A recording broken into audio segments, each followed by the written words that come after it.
형제들아, 세상이 너희를 미워하여도 이상히 여기지 말라. 우리는 형제를 사랑하지 아니하는 자는 상황에서 그 형제를 미워하는 자마다 살인하는 자니 살인하는 자마다 영생이 그 속에 거하지 아니하는 것을 너희가 아는 바라. 너희를 위하여 목숨을 버리셨으니 너희를 위하여 목숨. 누가 이 세상의 재물을 가지고 형제의 궁핍함을 보고도 도와줄 마음을 닫으면 하나님의 사랑이 어찌 그 속에 거하겠느냐.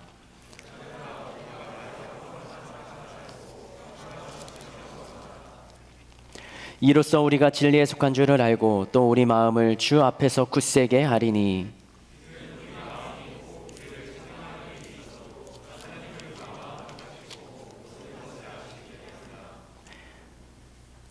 사랑하는 자들아, 만일 우리 마음이 우리를 책망할 것이 없으면 하나님 앞에서 담대함을 얻고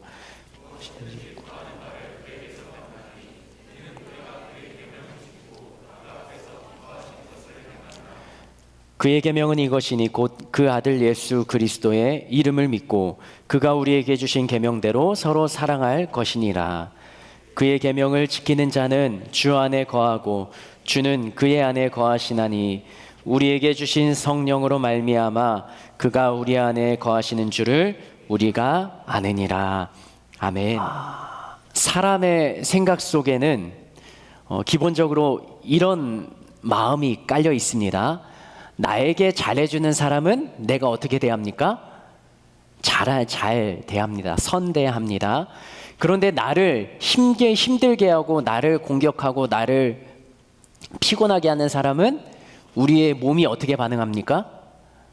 그 사람을 향하여서는 틱틱거리기도 하고 그냥 거친 소리가 나가기도 하고 무언가 나에게 잘해주는 사람에게는 섬세하게 하나하나 친절하게 대하는데 나를 힘들게 하는 사람에게는 그 사람과 같이 있는 것조차 부담스럽고 힘든 마음을 지울 수가 없습니다. 우리들은 그렇게 살아가고 있습니다. 나에게 잘해주는 사람과 함께하기를 원하고 나를 힘들게 하는 사람과는 떨어져 지내고자 하는 것이 우리의 마음이죠. 제가 대학교 때 굉장히 마음 불편한 사건이 있었어요. 그 사건은 저희는 신학대학교는 기본적으로 여러분들이 일반 대학을 다니는 것 같지 않고 같은 학년 안에서도 연령대가 다양합니다. 그런데 한 40대 후반 정도 되는 전도사님, 여자 전도사님이셨는데 그분이 하루는 저를 부르는 거예요. 그래가지고 저 학교 후문은 보통 뭐 하러 갑니까? 네, 학교 후문에 불려 나갔어요. 그래가지고 이야기를 하자고 하시는 겁니다. 학교 후문에서 하는 이야기는 그분이 저에게 했던 이야기는 제가 말하는 표현에 있어서 그분이 듣기에 굉장히 거슬리고 불편하다라는 겁니다. 이런 말씀을 하세요. 형제님은 말을 할 때 딱딱 끊습니다. 이런 말을 하는 거예요.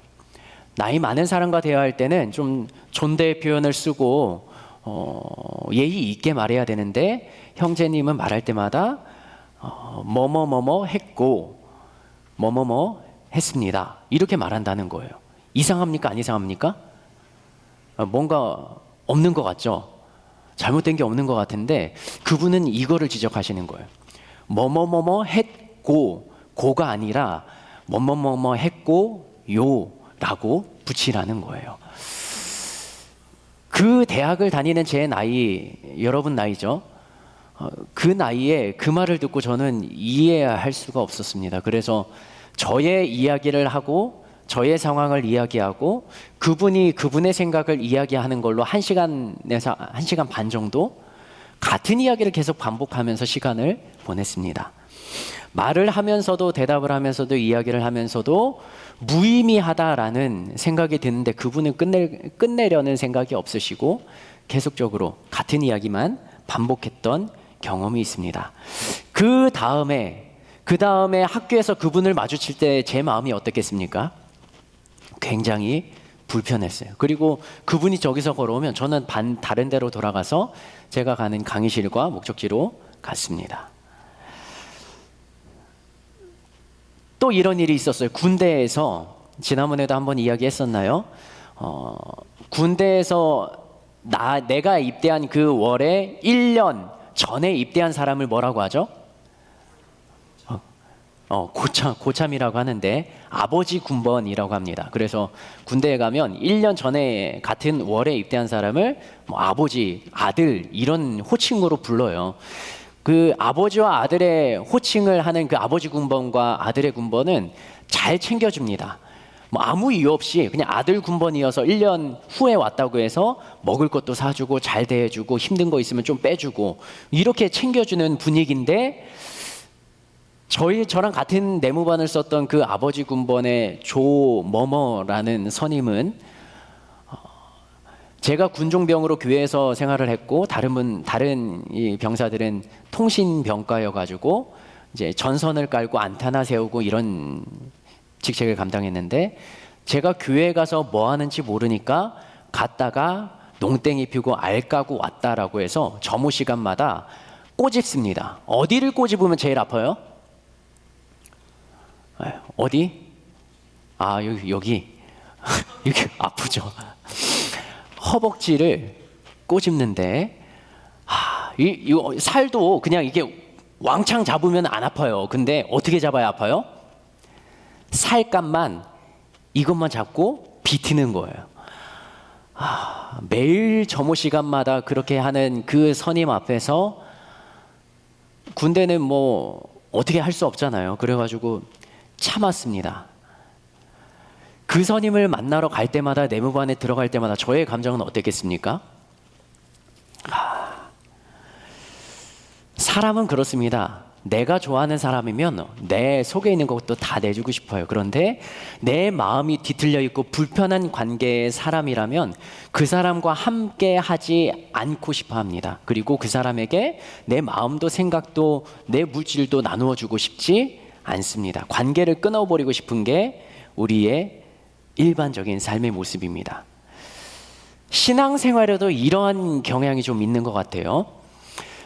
교회를 다니며 신앙생활하며 믿음을 지켜나가는 우리들에게 잘 대해주시는 분이 있습니다. 성경에도 기록되어 있지만 하나님, 태초부터 우리를 창조하시고 사랑하셨다는 그 하나님을 향하여서는 무엇이든지 다 내어주고 헌신하고 싶은 마음이 기본적으로 있습니다. 그리고 성경에서 말하는 것처럼 우리를 위해서 십자가에 달려 죽으시고 우리의 모든 죄를 대속하셨다는 예수님을 향하여서는 우리의 마음속 한 귀퉁이에서는 그 예수님을 위해 나의 모든 것을 다 헌신하고 내어드리고자 하는 마음이 기본적으로는 있습니다. 그게 삶 속에 이루어지지 않아서 문제지, 그러한 헌신과 그러한 드림과 섬김의 마음이 기본적으로 우리에게 있습니다. 그런데요, 성경에서는 하나님을 사랑하고 예수님을 사랑하라, 예수님을 믿으라 라고 이야기하지만 그 다음에 우리에게 가장 부담스러운 한 구절이 예수님이 하셨던 성경 말씀에 기록되어 있습니다. 우리가 모두 다 알고 있는 내용이기도 한데요, 마태복음 22장 37절부터 40절 말씀까지 같이 읽어보겠습니다. 시작.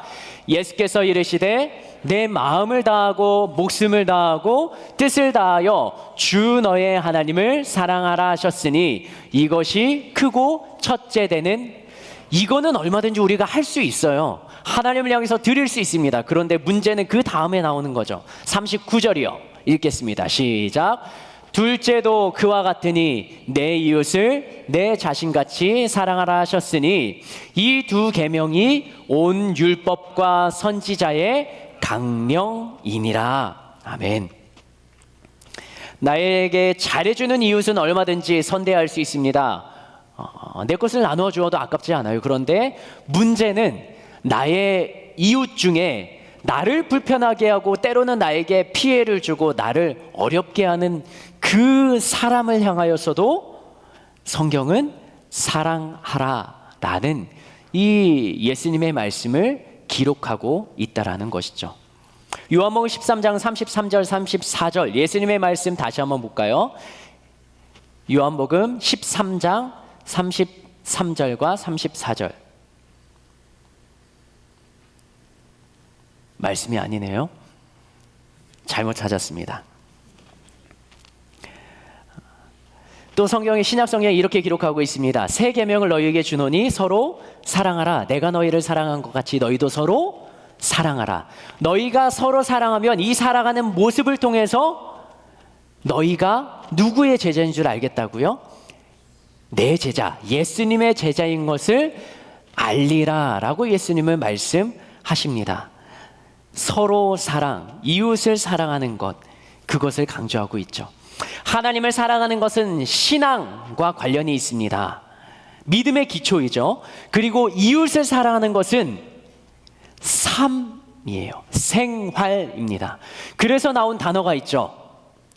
하나님을 사랑하는 것, 신앙과 이웃을 사랑하는 것, 생활을 합쳐서 뭐라고 합니까? 신앙 생활. 여러분들이 신앙생활이라는 단어를 들으면 주일날 정해진 시간에 교회에 모여서 예배드리는 것으로 신앙생활의 끝은 아니라는 것은 우리가 다 알고 있지 않습니까? 그러면 우리들이 질문하게 되는 것이죠. 우리들은 신앙생활을 잘 하고 있냐라는 질문입니다. 오늘 본문에서 이렇게 이야기합니다. 요한일서 3장 18절 말씀 같이 한번 읽어볼까요? 시작. 자녀들아, 우리가 말과 혀로만 사랑하지 말고 행함과 진실함으로 하자 라고 요한 사도는 사람들에게 이야기합니다. 그것도 자녀들이라는 굉장히 아끼고 친근한 표현을 쓰면서 자녀처럼 생각하고 이 땅에 이 편지를 읽어나가는 수많은 사람들을 향하여서 말과 혀로만 사랑하지 말고 행함과 진실함으로 하라라고 말합니다. 누구를 그렇게 대하라고 하나요? 요한일서 3장 13절 말씀, 14절 말씀 같이 한번 읽어볼까요? 읽겠습니다. 시작. 형제들아, 세상이 너희를 미워하여도 이상히 여기지 말라. 우리를 형제를 사랑함으로 사망에서 생명으로 옮겨간 줄을 알거니와 사랑하지 아니하는 자는 사망에 머물러. 누구를 사랑하라고요? 형제를 사랑하라고요. 어떻게 사랑하라고요? 말과 혀로만 사랑하지 말고 행함과 진실함으로 사랑하라라는 거죠. 그러면 우리의 형제는 누구인가? 그것을 막연하게 내 옆에 앉은 사람 말고 이렇게 찾아보면 좋겠습니다. 형제라는 말과 이어지는 단어들을 살펴보면 그 관계를 확인해 나갈 수 있는데요. 요한일서 3장 15절 말씀 같이 읽어보도록 하겠습니다. 시작. 그 형제를 미워하는 자마다 살인하는 자다. 그러면 이 형제라는 사람과 계속적으로 관계를 맺는 나의 관계 속에서 미워한다라는 단어가 나옵니다. 한 번 스쳐 지나가는 사람을 미워하기란 그냥 지나가는 인연이기에 내가 그 사람을 미워할 이유도 없죠. 그냥 길을 지나가다가 어깨를 부딪히면 그 순간 나는 기분이 나쁘고 감정이 상하지만 그냥 지나갑니다. 툭 털고 지나가요. 그런데 미워하는 감정이 든다라는 건 나와 계속적으로 관계가 있는 사람이에요. 하루 만나고 이틀 만나고 못 만나는 사람을 향한 미운 감정이 아니라 오늘, 내일, 그리고 앞으로도 만나는 그 사람. 그런데 그 사람이 미운 감정이 있는 그 사람을 향하여서 형제라는 단어로 표현하고 있습니다. 자주 만나는 사람, 계속적으로 부딪히는 사람. 형제를 사랑하라는 이 예수님의 문구와 오늘 요한 사도가 3장에서 이야기하는 형제를 사랑하지 않는 자마다 살인하는 자, 형제를 미워하는 자마다 살인하는 자라는 이 문구가 적용되는 그 사람, 대상이 누구냐? 나와 마음 편하게 잘 지내는 내 옆에 앉은 사람이 아니라 나와 계속적으로 부딪히고 상한 감정, 불편한 감정이 있는 그 사람과 이 관계를 풀어 나가야 한다라는 것입니다. 우리는 언제 사람을 미워합니까? 제3자를 향하여서 나쁜 행동을 하는 것, 그 사람이 미운 감정이 들 수도 있지만 그렇게 살인의 감정까지 들지 않습니다. 미운 감정이 살인의 감정으로 발전하게 된다는 건 나에게 피해를 주고 치명적인 상처를 입힐 때입니다. 그리고 또 언제 미운 감정이 듭니까? 한 번 나에게 어려움을 주는 게 아니라 계속적으로 반복적으로 나를 힘들게 하는 그 사람이 내 마음속에서 미운 감정, 불편한 감정으로 남아 있는 것입니다. 제가 군대에서 만났던 아버지 뻘 되는 그 선임이 매일같이 저의 삶을 꼬집을 때마다, 제 살을 꼬집을 때마다 수많은 감정이 오고 갑니다. 그냥 확 한번 치고 들이받아라는 생각과 그래도 참아야지 군대인데 라는 생각. 결국은 참았습니다. 그러니까 저녁 2달 전부터 저한테 잘해주더라고요. 그렇게 상한 감정이 있는 그 상태에서 나에게 잘해준다고 상처받았던 것, 상했던 감정이 녹아내려지진 않습니다. 여기에는 무언가 장치와 무언가 회복의 시간이 필요한 것입니다. 성경에서는 형제를 미워하면 오늘 본문에서는 살인하는 자라고 이야기합니다. 성경은 때때로 너무 거친 표현, 과격한 표현, 이렇게 해도 되는가라는 생각이 들 때가 있습니다. 마음으로 음욕을 품으면 뭐 하는 자라고요? 간음하는 자라고요. 오늘 본문 말씀에서는 형제를 미워하기만 해도 살인하는 자라고요. 성경은 왜 그렇게 과격한 표현을 쓰는가? 그것은 성경 말씀이 거기서 끝나지 않고 그 다음에 이어지는 내용들을 풀어가면 왜 그런 표현을 썼는지를 조금 이해할 수가 있습니다. 오늘 본문 말씀도 15절에서 끝나는 것이 아니라 계속적으로 이어집니다. 15절 말씀 같이 한번 읽어볼까요? 시작. 그 형제를 미워하는 자마다 살인하는 자니 살인하는 자마다 영생이 그 속에 거하지 아니하는 것을 너희가 미워하는 사람, 살인하는 자는 그 안에 뭐가 없다고요? 영생이 없다고요. 우리가 아는 성경 지식으로 영생을 얻는 방법은 어떻게 하는 것입니까? 누구를 믿는 거예요? 예수님을 믿는 거예요. 영생이 없다라고 하면 그 사람의 마음속에 누가 없는 거예요? 예수님이 없는 거죠.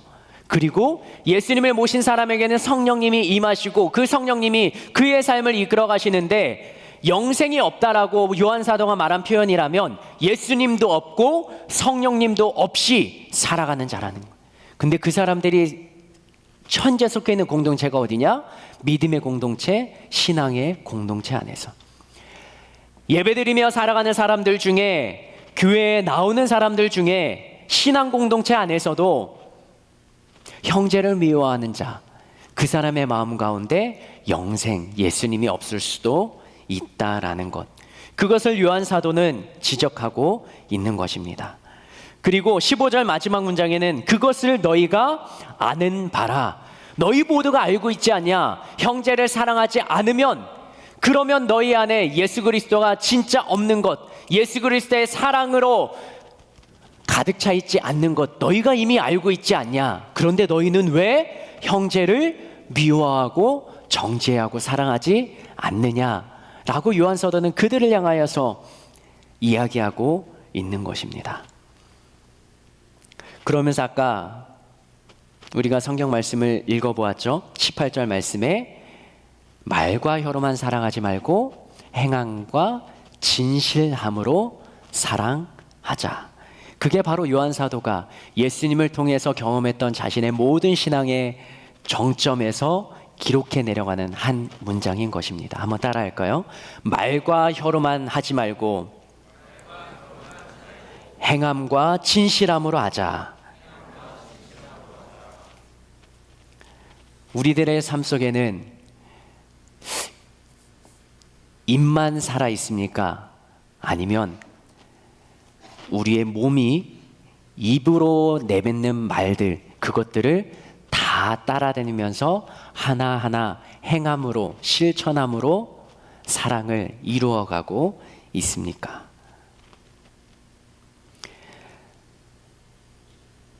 요한일서 3장 16절에 보면 이렇게 또 기록하고 있습니다. 읽겠습니다. 시작. 그가 우리를 위하여 목숨을 버리셨으니 우리가 이로써 사랑을 알고 우리도 형제들을 위하여 목숨을 버리는 것이 마땅하니라. 누가 우리를 위해서 목숨을 버리셨다고요? 그 예수님이 우리를 위해 목숨을 버리셨으니 우리가 그 사랑을 알고 형제들을 위해서 받은 사랑을 나누어주고 베풀어주고 그게 깊어진다면 목숨을 내놓을 만큼 그 사랑을 행함으로 실천해야 되지 않는가. 그게 바로 요한 사도가 말하는 것입니다. 사랑을 받았으면 받은 사랑을 나누어 주라. 다른 말로 하면 구원의 은혜를 받은 자들, 먼저 사랑을 받은 자들, 사랑도 받은 자가 사랑할 수 있다라는 말이 있는 것처럼 예수님의 사랑을 받은 자라면 그 사랑을 그냥 잊어버리지 않고 놔두지 않고 삶 속에 실천하라라는 것이죠. 여러분들 기억하십니까? 예수님께서 원수를 사랑할 때 몇 번씩이라도 사랑하라고요? 70번씩 7번이라도요. 그러면 7, 7, 49, 490번만 사랑하면 491번째는 그 사랑의 형제를 미워해도 되는 건가요? 아니죠. 사랑은 끝이 없이 머리로 사랑하려고 하면, 머리로 이해하려고 하면 이해되지 않습니다. 더 깊이 가슴까지 내려와야 됩니다. 이해되지 않더라도 그 형제를 이해할 수 있는 것, 그것이 머리 말고 가슴으로 품는 것입니다. 가슴으로 품으면 그 사람의 상황이 이해되지 않더라도 나도 그렇게 용서받고 내가 못난 내가 주님께 받은 사랑, 그 사랑으로 그 이해되지 않는 형제 자매들을 녹여내고 품어낼 수 있는 것입니다. 여러분들의 머릿속의 생각 속에 혹시 떠오르는 얼굴들이 있습니까? 그동안에 나를 힘들게 하며 어렵게 하며 지금 나의 삶 속에서도 계속적으로 만나고 싶지 않은 그 사람이 누군가 떠오르게 된다면, 머리로 이해하기 때문에 그 사람의 나를 향한 불편한 감정을 해결할 수 없는 그 상황이라면 70번씩 7번이라도 머리로 용서하는 것이 아니라 가슴으로 일단 그 사람을 품고 주님의 사랑으로 내어놓는 것, 그 자리에 우리의 마음과 우리의 생각과 우리의 행동을 들여보는 것은 어떨까요? 요한 사도는 이야기합니다. 예수님께 받은 모든 사랑의 감정을 가지고 행함과 진실함으로 사랑하자라고 말합니다. 행함을 강조하는 오늘 본문 누가복음 10장 말씀과 연계되는 성경 말씀이 있습니다. 어떤 율법 교사가 예수님에게 질문합니다. 어떻게 하면 영생을 얻습니까? 그 말에 예수님께서는 성경에는 무엇이라 쓰여 있냐라고 질문하십니다. 그 율법 교사는 성경을 연구했던 그 사람은 이렇게 이야기합니다. 내 마음을 다하여 목숨을 다하여 힘을 다하며 뜻을 다하여 주 너의 하나님을 사랑하고 또한 내 이웃을 내 자신같이 사랑하라 하였나이다 라고 성경의 율법에 쓰인 대로 예수님께 대답합니다. 예수님께서 그 말이 옳다라고 말합니다. 하나님을 사랑하는 것, 이웃을 사랑하는 것, 그것이 바로 영생을 얻는 방법, 모든 율법들을 축약한 내용입니다. 그런데 그 다음에 누가복음 10장 28절 말씀, 여기에서 예수님께서는 이렇게 말씀하십니다. 그래, 그 율법이 옳아, 그게 맞아. 거기서 끝난 것이 아니라 같이 읽겠습니다. 시작. 예수께서 이르시되 내 대답이 옳도다. 이를 행하라. 그러면 살리라 하시니. 영생을 얻기 위한 질문에 예수님의 답변의 마지막은 이것이었습니다. 가서 행하라 라는 것입니다. 하나님을 사랑하는 것, 이웃을 사랑하는 것, 아는 것으로 끝나면 그 안에 영생이 없는 자, 그 안에 예수님이 없는 자. 믿음은 있다라고 신앙은 신앙생활을 하는 것처럼 보이지만 그 신앙생활이 진심이 아닐지도 모른다는 것이죠.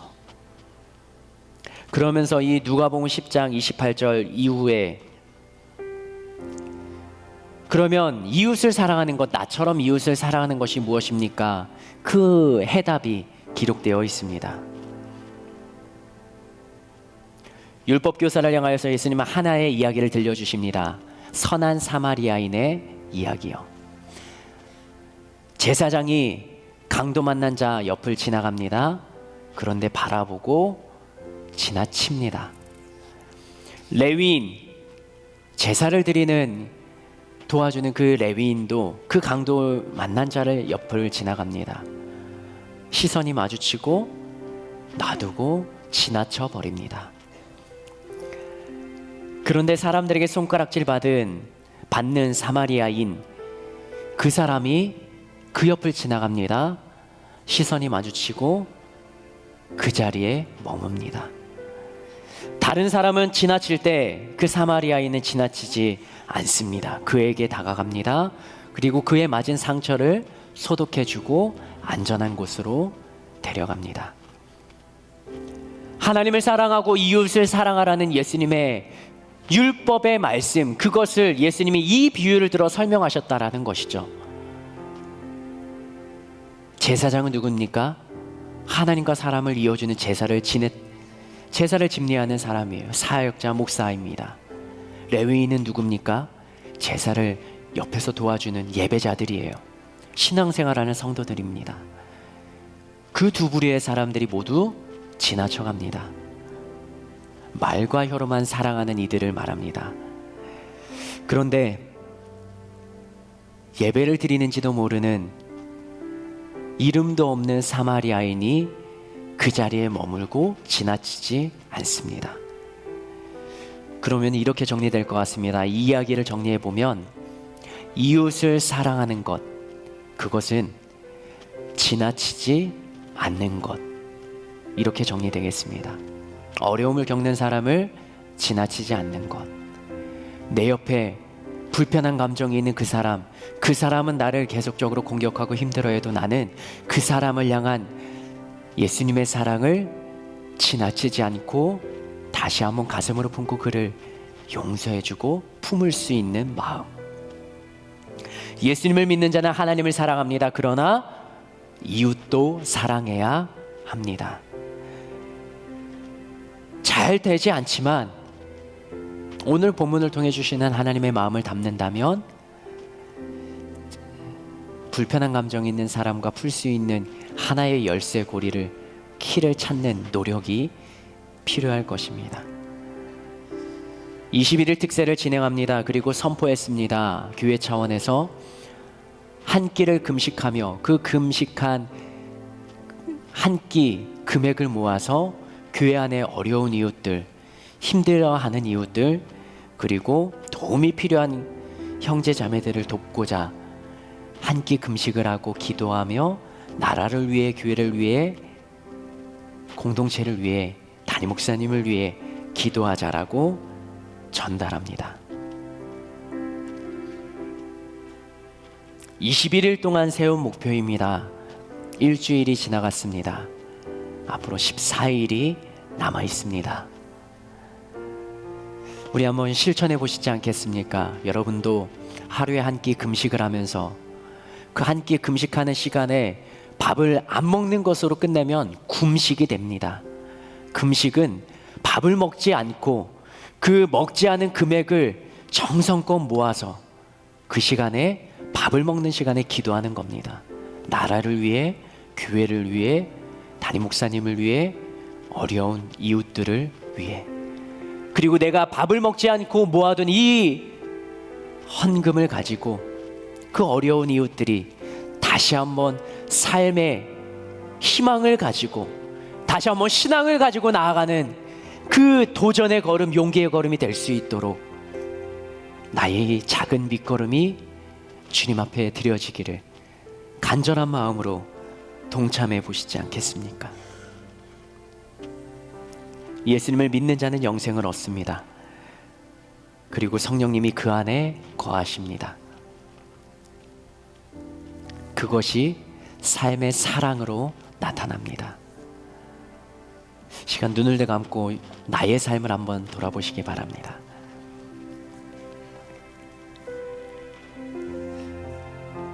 내 안에 믿음이 있는 것, 예수님이 있는 것을 긴가민가 확신이 없는 청년이라면 나의 삶에 사랑이 있는가, 그것으로 믿음을, 영생을, 내 안에 예수님이 계심을 한번 측정해 보시기 바랍니다. 믿음이 흔들리는 자가 있다면 주님 앞에 다시 한번 기도하시기 바랍니다. 입술로만 고백하는 믿음에서 행함이 있는 믿음으로, 진실한 믿음으로 나아갈 수 있도록 주님 은혜를 주시옵소서.